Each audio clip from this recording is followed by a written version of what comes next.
મેં મારું રાશન કાર્ડમાં નામ ચેન્જ કરાવવા છે. સવારથી મટતો છે ભાઈ. રોટી યાર લાઈનમાં ઉભી રહીને 2 કલાક 3 કલાક નીકળી ગયા અમારે. આ છે હું કે આ સેવા છે, સેવાના નામે બધું બધા વચ્ચેથી આવે છે. કઈ જાતની કઈ એકચ્યુઅલી આ બાબતે લડાઈ બી થયેલી હતી.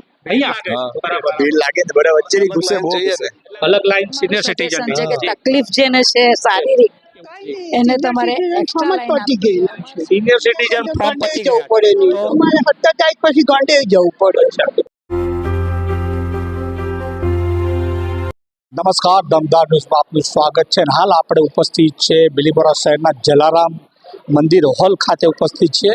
આજે સરકારનો જે દ્રઢ સંકલ્પ છે કે સરકારની તમામ યોજના લાભાર્થી વંચિત ના રહે તે હેતુથી આજે સરકાર દ્વારા અહીંયા સેવા સેતુનો કાર્યક્રમ રાખવામાં આવ્યો છે. 11મા તબક્કાનો આ સેવા સેતુ કાર્યક્રમ અહીંયા યોજવામાં આવી રહ્યો છે.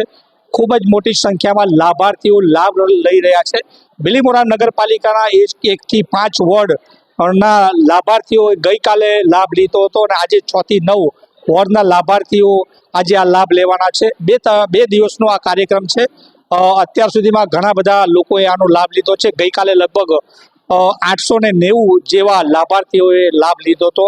અહીંયા 13 ટેબલ મૂકવામાં આવ્યા છે. અલગ અલગ વિભાગના ટેબલો છે. એમાં પશુપાલન છે, બેંક છે, પોસ્ટ છે, આધાર કાર્ડ, મા કાર્ડથી લઈને તમામ આવક જાતિના દાખલા માટેના અહીંયા ટેબલ ઉપલબ્ધ કરવામાં આવ્યા છે. કોઈ પણ અંતિમ છેવાડાનો માનવી સરકારી યોજનાનો લાભ લીધા વગર ના રહી જાય તે હેતુસર આ કાર્યક્રમો યોજવામાં આવતા હોય છે.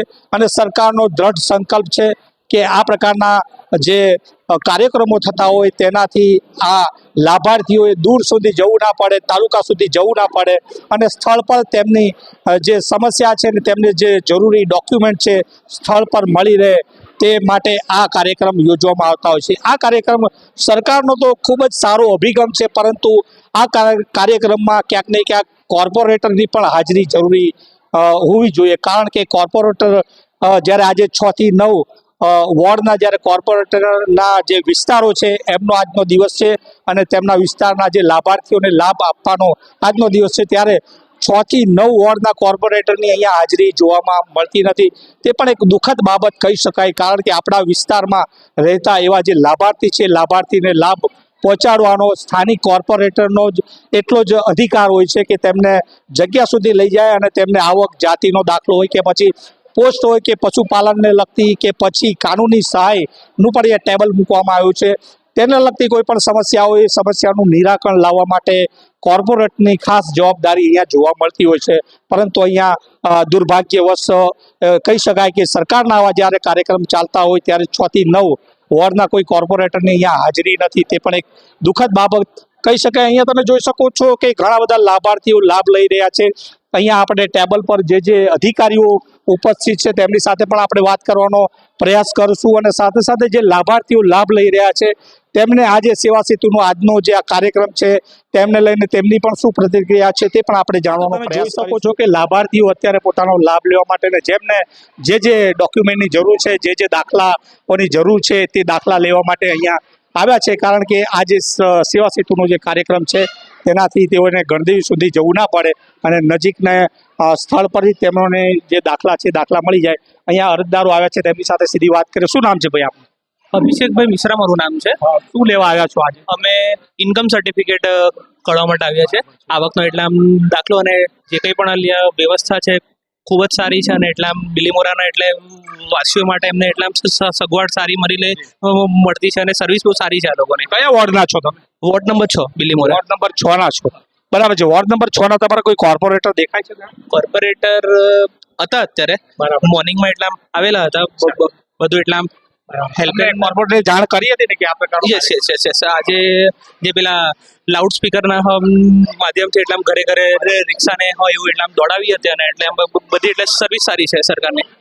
Thank you. આ લાભાર્થી છે, બીજા પણ લાભાર્થી છે, આપણી સાથે આપણે તેમની સાથે સીધી વાત કરી અને જાણવાનો પ્રયાસ કરશું કે એક બેન પણ આવ્યા છે. બેન શું નામ છે આપનું? અને શું લેવા આવ્યા છો તમે? જાતિનો દાખલો બનાવે છે. જાતિનો દાખલો અભિગમ છે કે જગ્યા પર જ તમને દાખલા મળી જાય એને લઈને શું કેવું છે? કાર્યક્રમ સારો છે પણ લાઈનમાં ઉભી રહેવું ભાઈ છે એમની સાથે પણ વાત કરીએ. શું નામ છે આપનું? રાહુલ જાયસવાલ. રાહુલભાઈ, શું લેવા આવ્યા છો આજે? મેં મારું રાશન કાર્ડમાં નામ ચેન્જ કરાવવા છે. સવારથી મટતો છે ભાઈ, કંટાળી ગયો. રોટી આ લાઈનમાં ઉભી રહીને 2 કલાક 3 કલાક નીકળી ગયા અમારા. કઈ સેવા નહીં મળે, સર્વર સ્લો છે, આ છે. હું કે આ સેવા છે, સેવાના નામે બધું શું કહેવાય, જવા દો. ના ના, બોલો બોલો, શું એમ શું તકલીફ શું છે? તકલીફ આ લાઈનમાં ઉભી રહીને કઈ સુવિધા નહીં મળે, બધા વચ્ચેથી આવે છે, કઈ જાતની કઈ એટલે આ જે ફેસિલિટી. લાઈન છે એમાં વચ્ચેથી આવીને અંદર ઘૂસી જાય એવું તમે કહેવા માંગો? કાલે એકચ્યુઅલી આ બાબતે લડાઈ બી થયેલી હતી. અહીંયા હા, ઓકે, બરાબર. એટલે વચ્ચેથી આ લોકો લઈ છે એવી રીતે? હવે લેતા હોય તો જ કહીને લોકો. બરાબર છે. અચ્છા, કયા વોર્ડમાં છો તમે? શું વોર્ડ લેવા? નંબર 5. આવકનો દાખલો લેવા માટે. શું કેવું તમારું સરકારના કાર્યક્રમ અહીંની બહુ ભીડ આટો ભીડ લાગે છે? બરાબર. ભીડ લાગે ને બધા વચ્ચેથી ઘૂસે બહુ ઘૂસે એટલે આ વચ્ચેથી ઘૂસે એનો પ્રોબ્લેમ છે. બરાબર છે. એમના માટે આ અધિકારીઓ ટોકતા નથી કે વચ્ચેથી ના હોય એવું? કઈ ટોકતા શું નામ છે બેન આપનું? રોશનીબેન, એક ફરિયાદ છે કે લોકો વચ્ચેથી ઘૂસી રહ્યા છે અને પાછળવાળા પાછળ રહી ગયા છે. શું કેવું પણ છે ને હેન્ડીકેપ જેવા લાગે છે, શું કેવું છે તમારું? અલગ લાઈન જઈએ ને અલગ લાઈન સિનિયર સિટીઝન. બરાબર છે. આ તો બધા વચ્ચે શું લેવા આવ્યા તમે? આ દાખલા લેવાય દાખલા લેવા. કેટલા વાગે આવ્યા છો? અત્યારે અડધો કલાક થયો. અડધો કલાક. શું કહે છે? બરાબર છે, બીજું કામગીરી બરાબર છે, કામગીરી સારી. કામગીરી સારી. તમારું શું કેવું છે? ખૂબ જ સરસ કામગીરી છે. ખૂબ જ સરસ છે, કારણ કે આપણે આ દાખલા માટે ગણદેવી જવું પડે, એના કરતા અહીંયા ઘર આંગણે મળતા હોય તો સારું કહેવાય. સરકારના 2 દિવસીય કાર્યક્રમ છે, તમને એવું લાગે કે મહિનામાં આવા 1-2 કાર્યક્રમ થવા જોઈએ. અલગ અને એક મારું સજેશન છે કે તકલીફ જેને છે શારીરિક, એને તમારે એક્સ્ટ્રા લાઈન આપવી જોઈએ. અમારા જેવા આ ઊભા નથી રહી શકતા, બેસી નથી રહી શકતા. આ તમે જોઈ શકો છો સિનિયર સિટીઝન છે કે તેઓનું એવું કેવું છે કે ઊભા પણ નથી રહી શકતા, તેના માટે ખાસ એક ટેબલની વ્યવસ્થા કરવી જોઈએ. કારણ કે આ જે સરકારનો આ અભિગમ છે ખૂબ જ સરાહનીય છે અને અહીંયાના જે લોકો છે તે એવું પણ કહી રહ્યા છે કે સરકાર આજે આ પ્રકારના જે કાર્યક્રમ કરી રહી છે ખરેખર સરાહનીય છે, પરંતુ હેન્ડીકેપ હોય કે પછી સિનિયર સિટીઝન માટે એક ટેબલની અલગથી વ્યવસ્થા કરવી જોઈએ, જેથી તેમને હાલાકીનો સામનો કરવો ના પડે. બીજા પણ અન્ય છે અરજદારો અને લાભાર્થીઓ જે છે તેઓની સાથે આપણે વાત કરવાનો પ્રયાસ કરીશું. ચંદ્રકાંતાબેન અશોકભાઈ શાહ, અભિષેક એપાર્ટમેન્ટ, માસી કયા વોર્ડમાંથી છો તમે? 7 નંબર. 7 નંબરમાંથી. શું ફરિયાદ શું છે તમારી, શું કેવું? કઈ નહીં, સિનિયર સિટીઝન ફોર્મ જ પતી ગયેલા છે. સિનિયર સિટીઝન ફોર્મ પતી ગયા છે તો પાછા બીજા ફોર્મ આવશે એવું હવે કીધું? એ લોકો એમ કે ગંડે જવું પડે નહીં તો બરાબર. કાં તો કાલે સવારે પણ હરખું જવાબો નહીં કયા ટેબલ પર ના પાડે છે? એટલે ના નહીં પાડે, પણ ફોર્મ પતી ગયેલા. ફોર્મ પતી ગયા એમ કહે છે. તો હવે તો- તમારે 27 પછી ગંડે જવું પડે.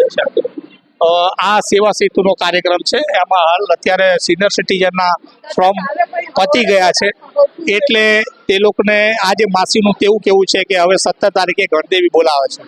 તો હવે આવી પણ ફરિયાદો જે છે, એટલે કે અહીંયાનું સ્થાનિક વહીવટ છે, વહીવટે ક્યાંક ને ક્યાંક અહીંયા આ કાર્યક્રમમાં ઉના ઉતરવાની જરૂર છે, કારણ કે લાભાર્થીઓને બોલાવે છે અને લાભાર્થીઓને જો અહીંયા ફોર્મની અછત જોવા મળતી હોય તો એક આ દુઃખદ બાબત કહી શકાય. કારણ કે ગુજરાત સરકારનો દ્રઢ સંકલ્પ છે અને આ દ્રઢ સંકલ્પ હેઠળ આ જે સેવા સેતુ કાર્યક્રમ ચાલતા હોય એવા સેવા સેતુ કાર્યક્રમને સાકાર બનાવવાનું સ્થાનિક વહીવટી તંત્રનું કામ હોય છે, પરંતુ સ્થાનિક વહીવટી તંત્રની અહીંયા ઘોર બેદરકારી પણ સામે આવી રહી છે. કારણ કે હવે અહીંયા ફોર્મ ખૂટી ગયા છે અને માસીને અહીંયા ધક્કો થયો છે. હવે એને 17 તારીખે ગણદેવી જવું પડે તેવું લાગી રહ્યું છે. તો આ સેવા સેતુ કાર્યક્રમમાં આવું પણ થઈ રહ્યું છે, તે ખૂબ જ દુઃખદ બાબત કહી શકાય.